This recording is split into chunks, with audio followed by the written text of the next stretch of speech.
Hello friends, इस video में biology के महत्वपूर्ण प्रश्नों को हम हल करने जा रहे हैं, जो कि railway, NTPC, group D, SSC, CGL, GD, police इत्यादि भर्तियों में बार बार रिपीट होते हैं। चलिए स्टार्ट करते हैं पहले प्रश्न से। पहला प्रश्न है, टॉक्सिकोलॉजी किसका अध्ययन है? इंसानी व्यवहार, जहर, भूक्षरण या चट्टान? तो टॉक्सिकोलॉजी किसका अध्ययन है? जहर का अध्ययन है। इसका आंसर जहर हो जाएगा। ओनेरियोलॉजी किसका अध्ययन है? भगवान, सपने, नींद, रंग? तो ओनेरियोलॉजी किसका अध्ययन है? सपनों का अध्ययन है। चलते हैं अगले प्रश्न की ओर। अगला प्रश्न है, माइकोलॉजी के अध्ययन से संबंधित है मानव कोशिकाएं, कवक, विषाणु या जीवाणु? तो माइकोलॉजी किसका अध्ययन होता है? कवक। अगले प्रश्न पर चलते हैं, कवक विज्ञान क्या है? तो कवक विज्ञान क्या है? बैक्टीरिया का अध्ययन, कुकुरमुत्ता का अध्ययन, वायरस का अध्ययन या परजीवियों का अध्ययन? तो कुकुरमुत्ता एक कवक होता है, तो कवक विज्ञान कुकुरमुत्ता का अध्ययन होता है। ऑन्कोलॉजी किस बीमारी के उपचार से जुड़ा है? अस्थि, सुस्थिरता, मधुमेह, कैंसर, वृक्क संबंधी विफलता? तो ऑन्कोलॉजी क्या है? कैंसर। ऑन्कोलॉजी किस बीमारी के उपचार से जुड़ा है? कैंसर से जुड़ा है। पादप विज्ञान फाइटोलॉजी में किसका अध्ययन किया जाता है? ऑप्शन है मानव शरीर रचना, पौधों, शुद्ध मात्र की, ओसोलॉजी और मानव मनोविज्ञान। तो इसका करेक्ट आंसर क्या होगा? पौधों का अध्ययन किया जाता है। पैलियोंटोलॉजी के अध्ययन से संबंधित हैं हड्डियां, जीवाश्म, कठोर कोश, अंक? तो इसका करेक्ट आंसर क्या हो जाएगा? जीवाश्म। पैलियोंटोलॉजी किसके अध्ययन से संबंधित है? जीवाश्मों के अध्ययन से संबंधित है। जीवाश्मों के अध्ययन को क्या कहा जाता है? पुराजैविकी, जीवाश्म विज्ञान, वर्गीकरण, पुरावनस्पति शास्त्र? तो इसका करेक्ट आंसर क्या हो जाएगा? जीवाश्म विज्ञान। अगले प्रश्न पर चलते हैं, प्राचीन काल के जानवरों, पौधों एवं अन्य जीवों के संरक्षित अवशेषों या चिन्हों के अध्ययन का विज्ञान कहलाता है?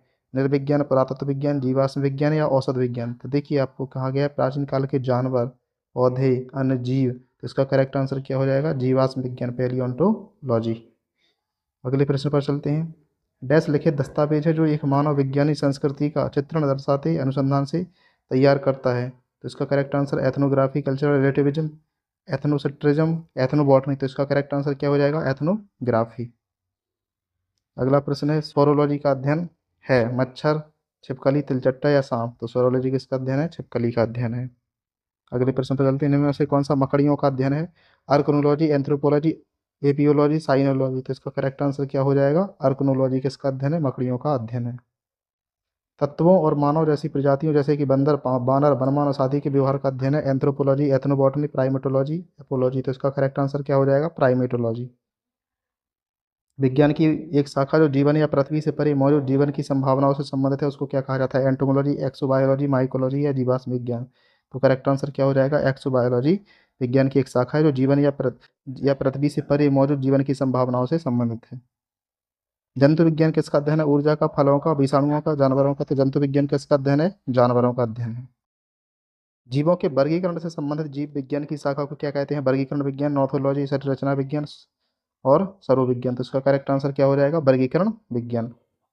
चलते हैं अगले प्रश्न की ओर। निम्नलिखित में से चिकित्सा विज्ञान की कौन सी प्रशाखा यकृत की उपचार, लीवर के उपचार और अध्ययन से संबंधित है? तो लीवर को क्या कहते हैं? हेल्कोलॉजी, हेप्टोलॉजी, हेट्रोलॉजी, जेरिएट्रिक्स? तो हेप्टोलॉजी इसका करेक्ट आंसर हो जाएगा। हेप्टोलॉजी यकृत के उपचार और अध्ययन से संबंधित है। निम्नलिखित में से शरीर विज्ञान एवं चिकित्सा की वह कौन सी शाखा है जो पुरुषों के विशिष्ट रोगों एवं स्थितियों से संबंधित है? Andrology, astacology, bioecology, desmology? तो इसका करेक्ट आंसर क्या हो जाएगा? पुरुषों के विशिष्ट रोग और स्थितियों से संबंधित है एंड्रोलॉजी, इसका करेक्ट आंसर हो जाएगा।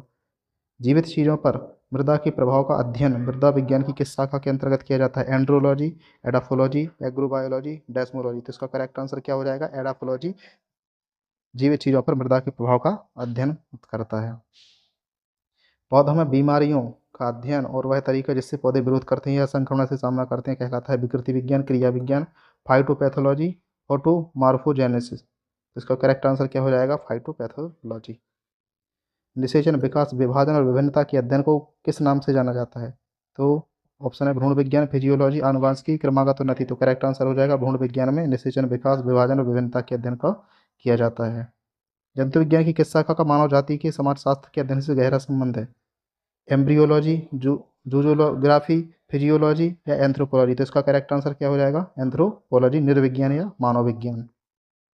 निम्नलिखित में से किसमें मनुष्य का अध्ययन किया जाता है? Archaeology, archaeology, anthropology, andrology? तो अभी आपको बताया गया है एंथ्रोपोलॉजी इसका करेक्ट आंसर हो जाएगा। चलते हैं अगले प्रश्न की ओर। मार्फोलॉजी क्या है? कीड़ों का अध्ययन, मानव विकास का अध्ययन, जीव की आकृति, उसकी संरचना और विशिष्ट संरचना गुणों का अध्ययन, जीव और पर्यावरण की परस्पर निर्भरता का अध्ययन। तो करेक्ट आंसर क्या हो जाएगा? जीव की आकृति, उसकी संरचना और उसके विशिष्ट संरचनात्मक गुणों का अध्ययन।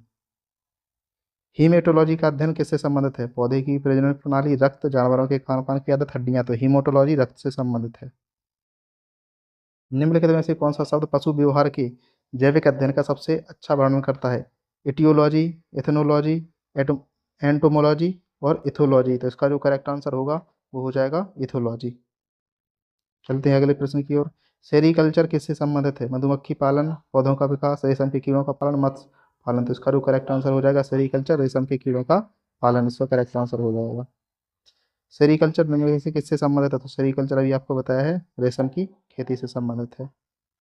पक्षियों के अध्ययन को क्या कहा जाता है? Entomology, ornithology, birdology, herpetology. तो इसका करेक्ट आंसर क्या हो जाएगा? ऑर्निथोलॉजी।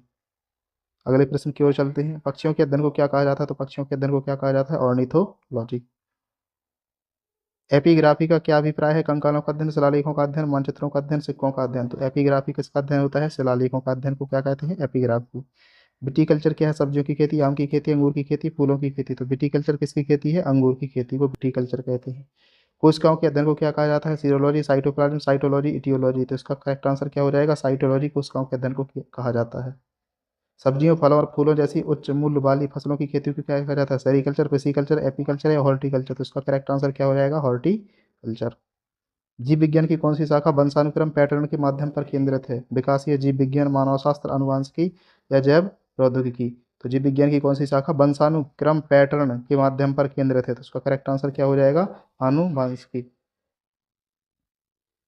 तो इस प्रकार से इस वीडियो में हमने जीव विज्ञान के महत्वपूर्ण प्रश्नों को हल किया है। वीडियो अच्छा लगा हो तो वीडियो को लाइक करें, चैनल को सब्सक्राइब करें। वीडियो सुनने के लिए आप सभी का बहुत बहुत धन्यवाद।